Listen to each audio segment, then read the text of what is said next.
you're buying your first rental, never say this to a seller or your offer might get ignored. You have to remember that a seller is not your best friend, but rather just a business associate that should be treated as such. My name is Zach, and for nearly the past 10 years, all I've done is breathe, eat, and sleep real estate. And I know what it takes to get a seller on your side and make any deal happen. In my career, I've only ever had a few deals fall completely through. And today, I'm going to share all that knowledge that I've gained with you. And let me tell you, the last one is the absolute worst thing you should never say. Let's start out super strong with the first one. Never, ever say to a seller, what's the least that you'll take? This right here is going to kill any negotiation power you think you have. If I'm a seller and I hear you, the buyer, say this to me, I know that you're desperate and you're probably inexperienced as well. What a good, savvy seller will do is they'll say, okay, I'm gonna now give you a number that's well above what they're actually willing to accept. And they'll do this because they know that you're fishing for their bottom line. I did this early on in my career and I realized that I started paying more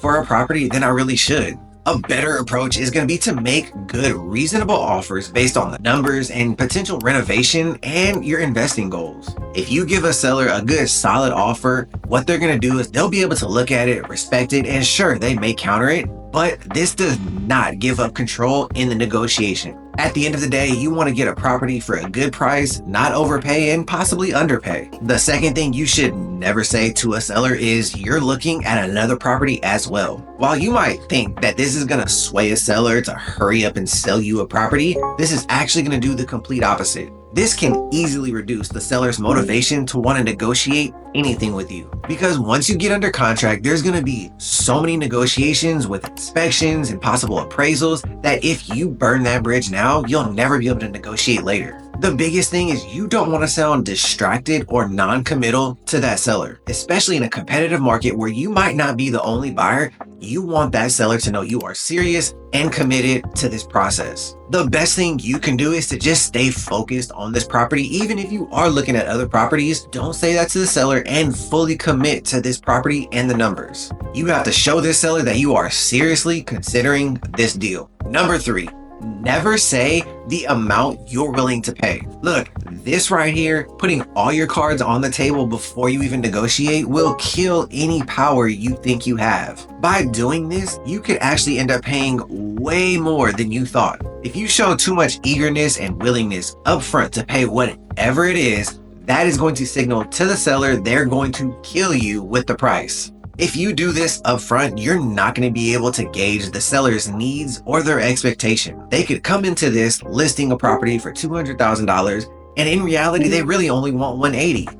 But here you are, super eager, wanting to get this property, and you offer them $210,000 just to buy the property. The better approach to this is to offer them a well-justified but lower offer and let the seller respond. If you use terms like based on my analysis or I'm prepared to offer, this is going to keep the door open to negotiate and get the best deal possible. Okay, moving on to number 4, we're almost to the last one, which is the most important one of them all.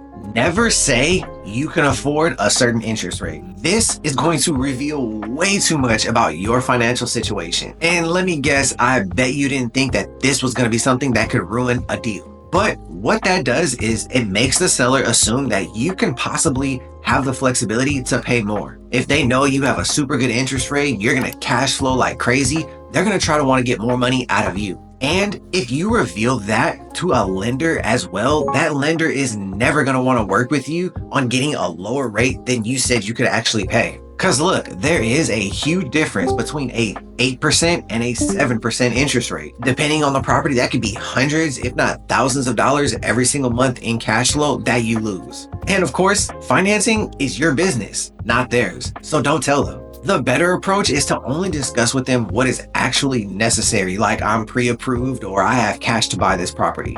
Keep your financial details private. Number 5 is telling them, I'll wait until you get more desperate. This right here is arrogant, overconfident, confrontational, and will burn every bridge. No one wants to work with someone who's arrogant and a know-it-all. Even if it happens to be true, don't insult the seller. This is the easiest way to kill a deal, and if that's your goal, then do it. A seller doesn't want to feel manipulated, disrespected, and they just want to get a deal done that is good for them.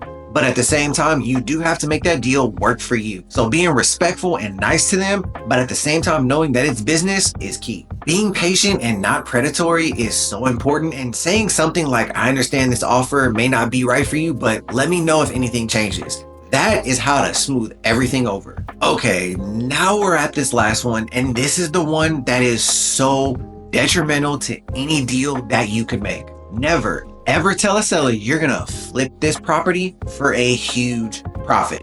Even if that's what you're doing and you're a flipper, someone who buys property, sells them and makes a big profit, if you tell that to a seller, they're gonna want so much more money from you. That is gonna make a seller feel so disrespected and like they're being taken advantage of. Even if they're selling it at a good price and it still works out for everyone, they could think that you're getting this price at a steal and they're not gonna wanna sell it. This is gonna make people think badly of you, like you're taking advantage of people, that you're just trying to make money and you don't really care about anyone else but yourself. Instead, you should just keep your investment strategy to yourself, and you should focus rather on solving the seller's problems like quick closing or no repairs needed. Doing this rather than showcasing your profit motives are gonna be so much better. And look, I know investing can sound like a whole lot, like there's so much, where do I start? And if that's you, then guess what? This is a video, a part of a whole series that I'm doing for you to be able to buy your very first rental property. So if you need to know where do I start, then click on this video right here.